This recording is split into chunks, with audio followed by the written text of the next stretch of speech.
Thanks for joining and your patience in this starting a few minutes late. Just gonna let everybody attend here.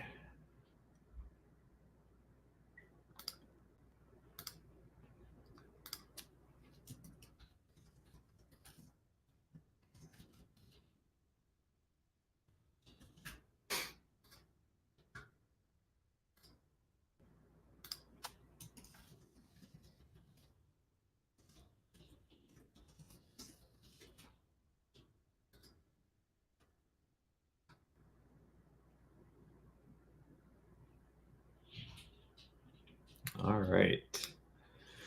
Thanks for all for joining.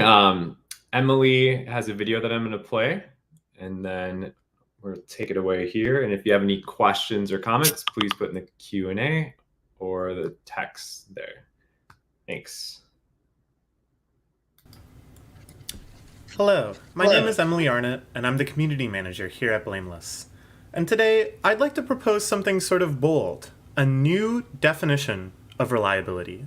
Now, reliability is obviously a very important concept. If you're in the SRE space, it lives right in the center, site reliability engineering.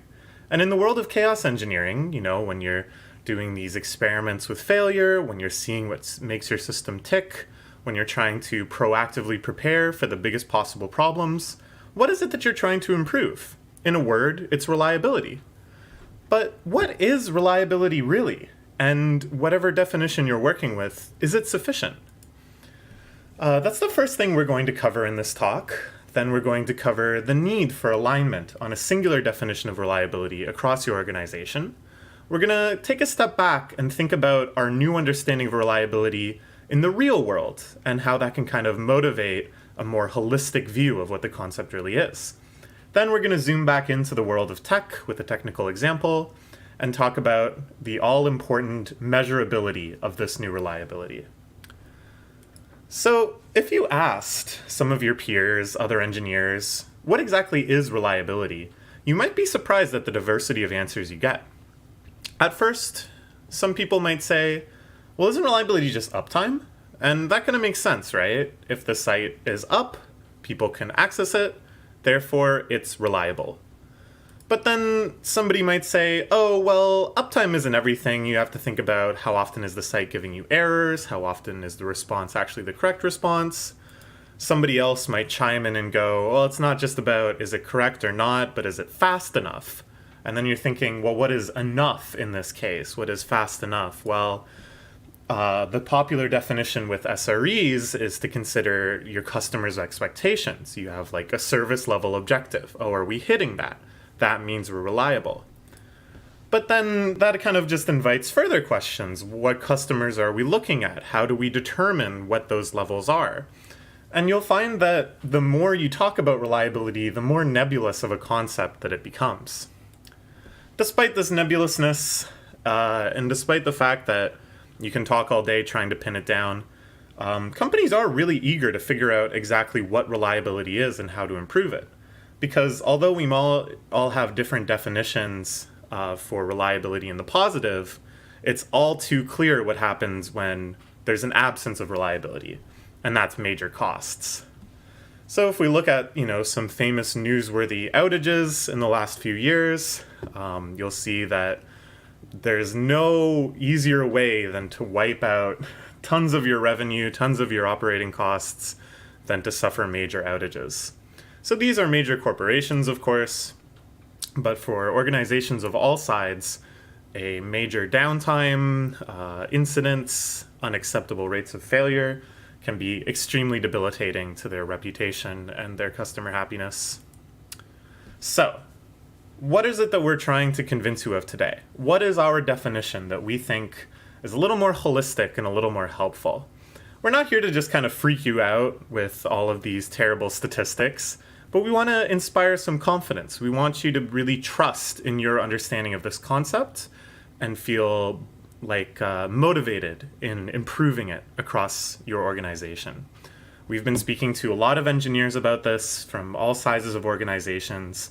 And based on those conversations, we realized that it kind of boils down to three major facets. First, the health of your product.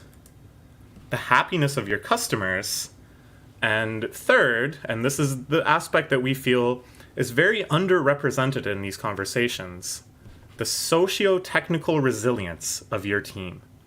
These may sound, just as nebulous conceptually as reliability itself, but we promise that by the end of this talk, you'll be able to confidently measure and work towards these goals. So let's think about the real world, the world outside of tech for a little bit. Everybody has lots of services and products that they rely on, that they depend on. But what's going into that decision? So think about taking a flight somewhere. When you book a ticket with an airline, you have a lot of assumptions that you trust in that give you confidence that you'll be able to get to your destination on time. Let's take a look at our three major buckets and where these different assumptions fall into them. First off, you assume that the airline and you are aligned on this idea, that they understand you have certain needs, that you're entitled to a certain level of service by purchasing your ticket, and that they're working their utmost best to meet those needs. You also assume that all the systems are working properly, that the ticket you bought is actually for the correct flight, that it actually will get you a seat on that airplane. You also assume that all of the systems in place to keep the airplane properly fueled, properly stocked, up to date with the latest hardware and software, are all functioning smoothly and that there won't be any gaps. And also, when you're thinking about the way that they stock and prepare the airplane, you're assuming that they're working with your wants and needs in mind, that they're prioritizing the customer happiness when making those decisions. But there's also a lot of socio-technical assumptions that you make that you may not even be aware of. Namely, you assume that the pilot knows how to fly. It goes without saying that you would make this assumption, but it's actually a very critical point that you assume the systems in place to train and license pilots are functioning correctly. You assume that the crew will show up on time and that the airport is properly staffed, that the crew is ready to do their job to their best, that they're in good spirits, that they're cooperative, that they're able to make these choices that will help you. And that even all across the airport, that the staff that is handling your bags, checking you in, working you through customs and security, that all these people are properly trained, that they know what they're doing, and that they're going to be able to get you to your flight on time. It's also very illustrative to think in the negative, although maybe this can be a little triggering for people who maybe had some holiday plans go awry last Christmas. Over the holiday season, all sorts of planes had flights rerouted, delayed, outright canceled. These were exacerbated by a number of factors such as heightened demand, terrible weather. You can see on this terrifying chart that the number of flights last holiday season that were canceled vastly outpaces most in the last decade. And when we think of what went wrong, it's also very helpful to sort them back into these buckets. So certain things are sort of out of your control and negatively impact the health of your overall system and product, such as the bad weather or the high demand. We can think of these in terms of the demands that the customer is inducing and just sort of external demands that are kind of outside of anyone's control. As a result, the systems hit their limit. They weren't designed to take this much strain. Flights start being canceled. The guarantee that you have that a ticket purchased is equivalent to a seat on the plane no longer applies.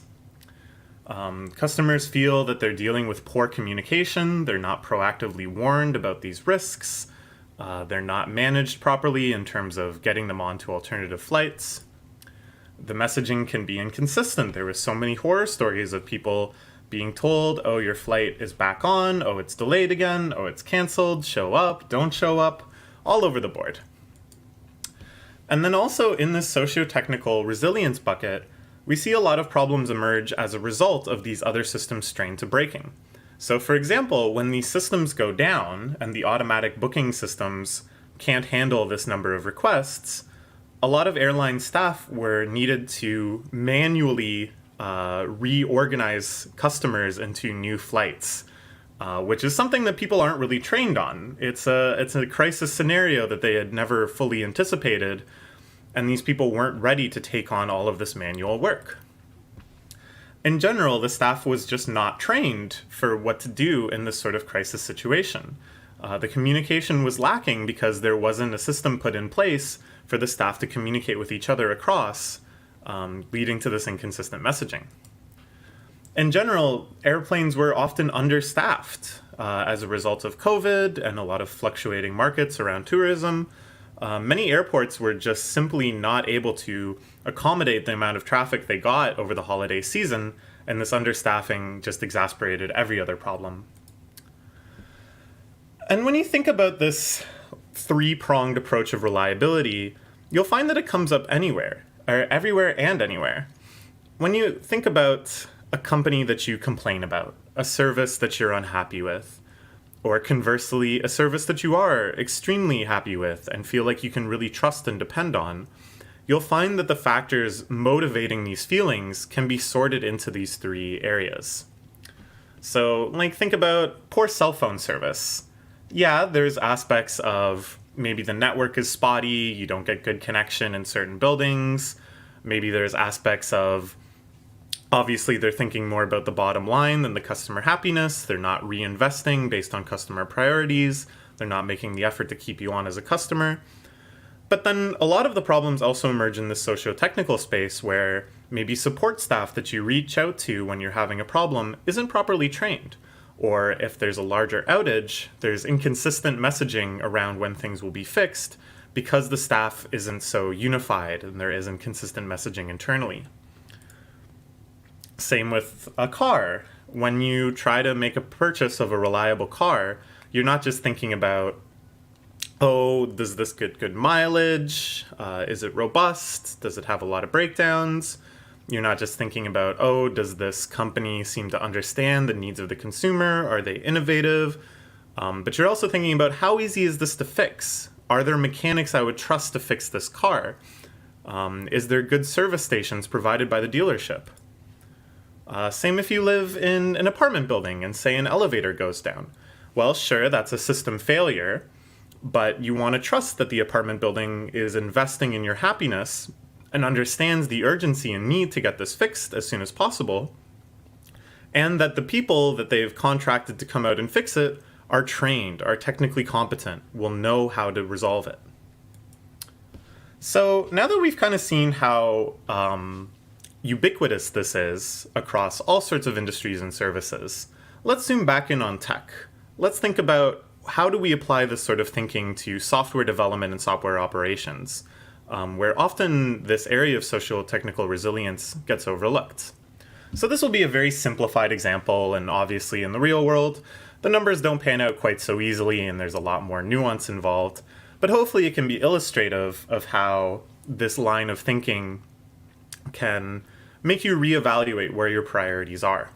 So, we have three services, A, B, and C, and we're going to consider them under these three factors: their system health, their user expectations, and their socio-technical resilience.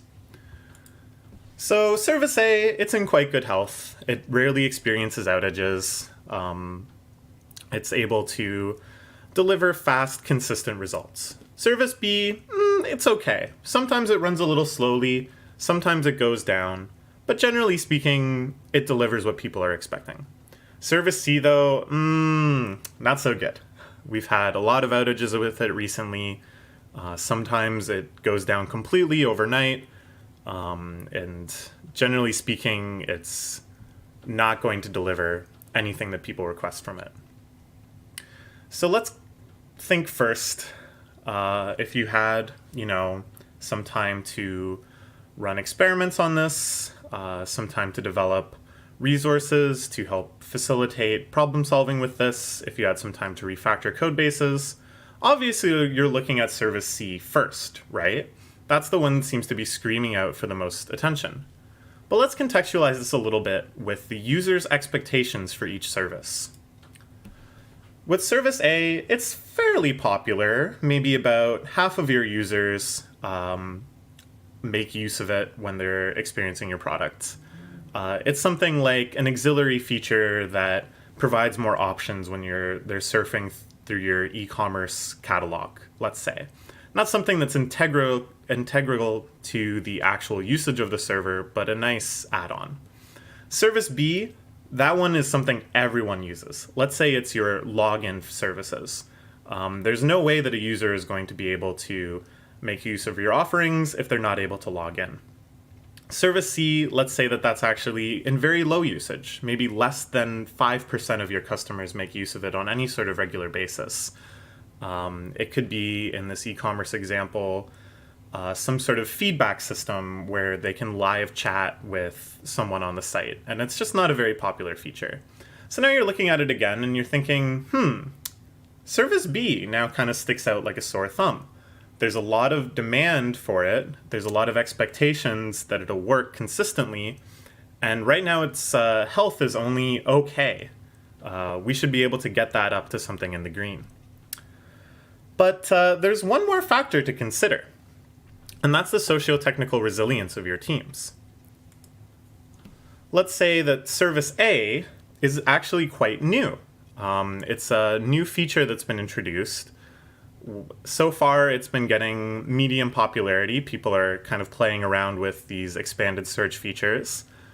But more crucially, the internal operations teams that would be tasked with responding to outages for it or other incidents haven't had very much experience at all. This is a new type of feature that uses a whole new code base and operates quite differently than anything else you've stood up before. So when something goes wrong, there could easily be a lot more panicking. It's a lot more reactive.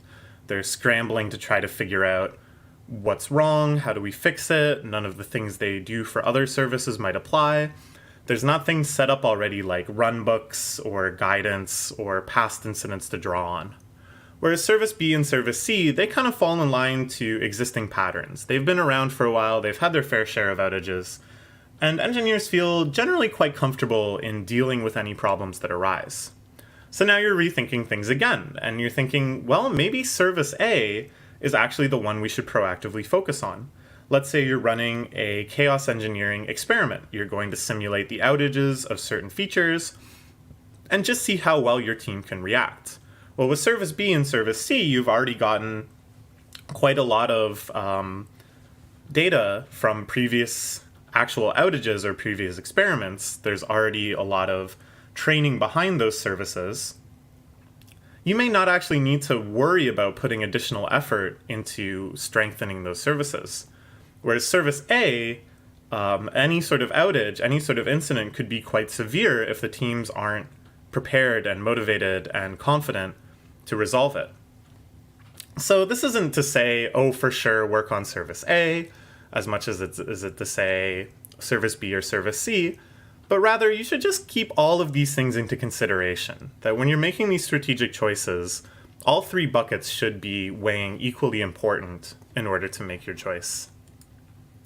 So let's break it down a little bit further. What exactly lives inside of each of these three buckets in a technical context? Let's start with product health. This is generally the easiest one. It's the one that most organizations are already set up to monitor and capture. This is all of the things that you get from observability of your code, of telemetry, of monitoring tools, how stable is your code base, all of the data that's flowing through your system that you're able to skim and observe and capture, whether that's embedded in the actual code, whether that's probing your code and actually in a production environment using tools to simulate usage and gaining statistics from that.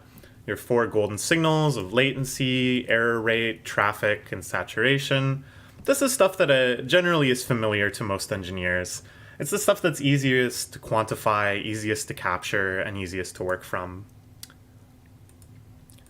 Customer happiness is a little more complex, but more and more organizations are setting themselves up to be able to monitor this, to be able to get good qualitative and quantitative data on how customers are enjoying the service, what their expectations are from it, and what areas are you exceeding or lacking. So generally speaking, how happy are your customers? And what does the user experience look like? What steps does each typical group of users take? What buttons are they clicking? You can go as discrete as that. And at what stages is it most crucial for it to work consistently? And what stages are more extraneous? And if they fail occasionally or they run slowly, the user isn't going to be too upset. So yeah, what is most important to them, and what are their expectations of each of those steps? Overall, does the customer feel confident that they can trust in your product and your business, that they can start relying on the service day to day? Does the customer feel supported and informed, that if things go wrong, do you have good outreach to these stakeholders? Do they have confidence that you've learned from each outage and that there's not going to be repeat incidents? Do your customers feel connected to you? Is there channels through which they can provide feedback and have questions answered? Finally, let's look at the sociotechnical resilience bucket. What sort of questions can we ask to start measuring this? So we can think about, when an incident happens, how effective is our team in dealing with it? Are there a lot of tedious manual steps? Is there a lot of time wasted in coordination, in getting your feet under you, and figuring out what to do? Is there clear service ownership? That when something goes wrong, your team immediately knows who ought to be called, how things should escalate, who's the subject matter expert that's going to have the best chance at resolving? Are teams aligned on their priorities and responsibilities? Do you have a consistent definition of severity?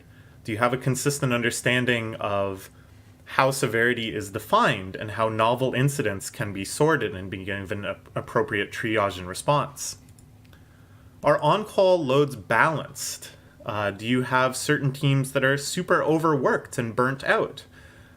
Is there a more fair way to distribute services and time slots such that nobody is carrying by far, the hardest shifts, the biggest loads? Are people burnt out?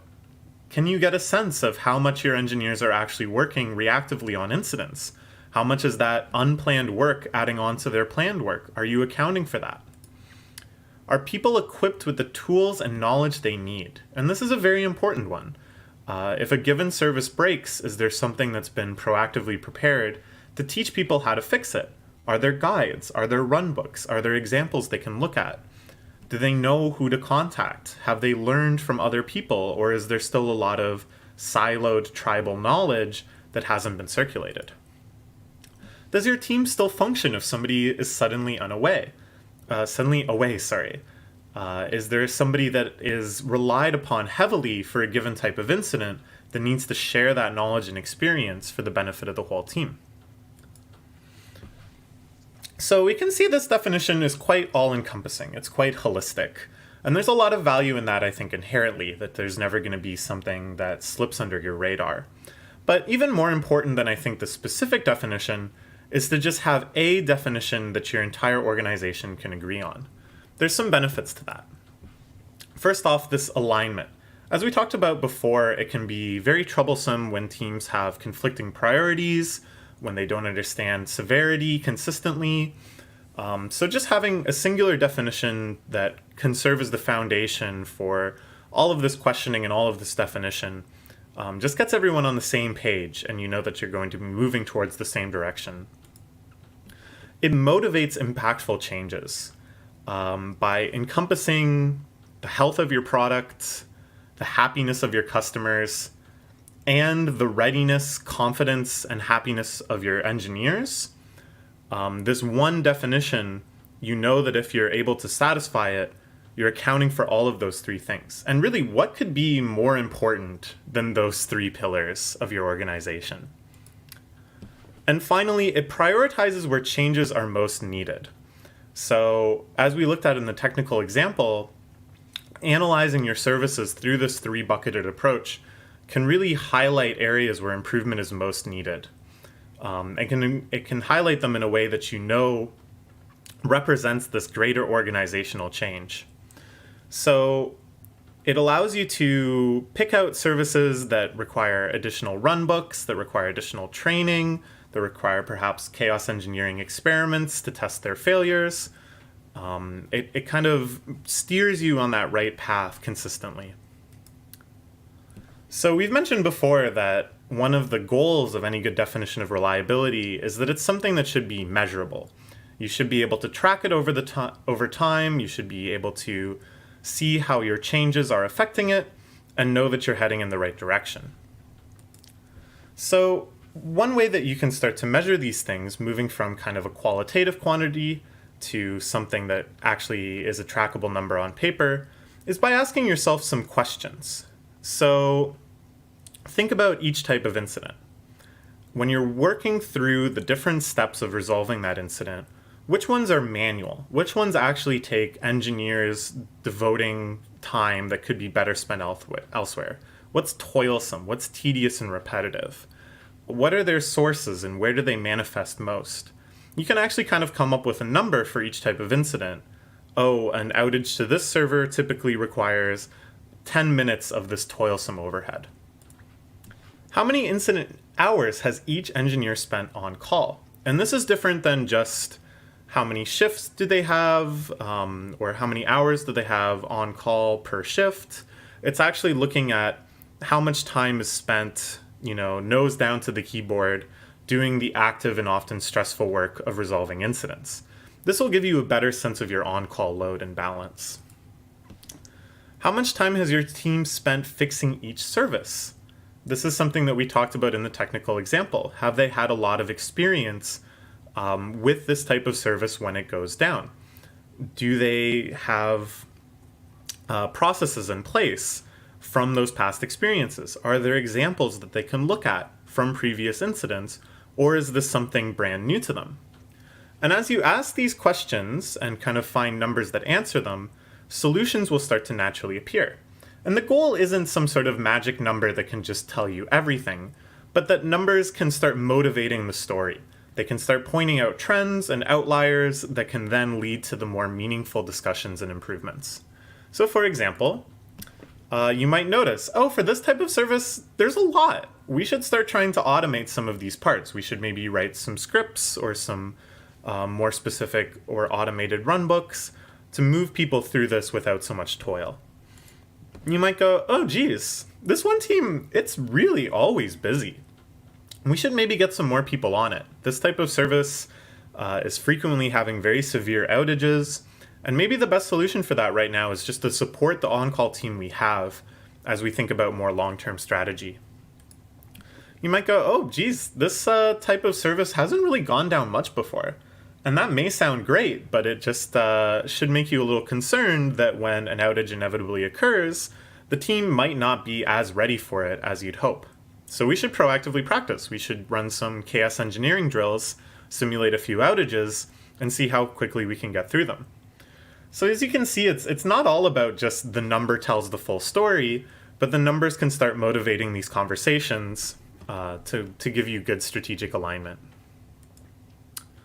So in conclusion, our new reliability is taking your system's health, everything that lives within your servers and your code base, contextualizing that based on your users' expectations to figure out what that acceptable level of health is, what is meeting their needs, what is keeping them happy, and then all of that prioritized based on your engineer's sociotechnical resilience.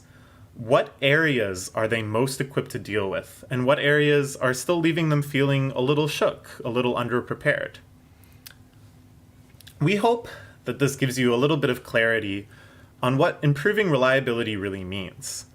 That it's not just about refactoring code bases, it's not just about polling customers, but it's about making sure each individual on your incident response teams is ready to go no matter what goes wrong. Thank you so much for coming to my talk.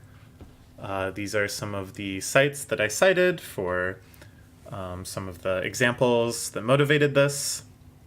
This topic is just endlessly exciting to me. It feels like an area where we're only scratching the surface in terms of the most effective, holistic, and empathetic ways of thinking I'm always excited to talk about these topics. You can find me on Twitter at EmilyArnott8 or reach out to me through Blameless.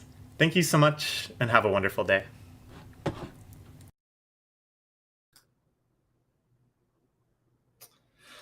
All right. Oops, I have my thing. Everybody here. I don't see any questions in the Q&A, but did anybody prefer just to type some out now? Such a great presentation. Learned a lot of things myself. Okay. Great. Well, yeah, contact Emily if you have any questions. We'll post some stuff in Slack too that you can join. But yeah, thanks so much. And there's one session that there's 2 sessions you can join after this. So looking forward to that.